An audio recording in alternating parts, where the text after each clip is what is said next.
Hi,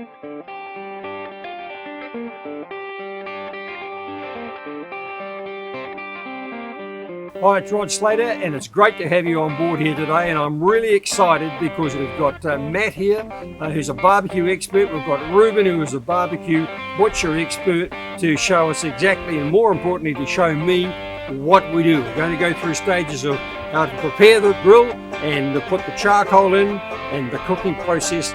So first and foremost, Matt is going to take us through preparing the barbecue. So generally when you get one of these guys for the first time, what you want to do is you want to burn it in. You've got all the ceramics here that have no doubt got a little bit of manufacturing grease, or who knows what's actually inside. It's quite porous, so who knows where it's been or what it's been doing.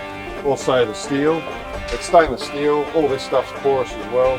You never know, that might have some grease on it, like some oils and that, so best thing to do is give it a good scrub, put it all together, get your fire going, put some smoke in it, and then just blacken everything up. So you pretty much go flat tack.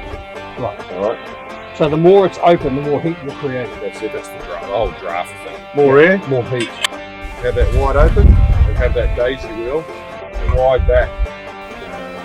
What I would say is try and keep these guys nice and clean. These deflection plates, what I normally do is I just cover these in foil, and what that does, that keeps it nice and clean, so when you are cooking, you know, a steak or a brisket, a lot of the fat's going to come out, and it will burn onto this, and then your next cook no doubt will have some acrid smoke left over from the fat burning on this.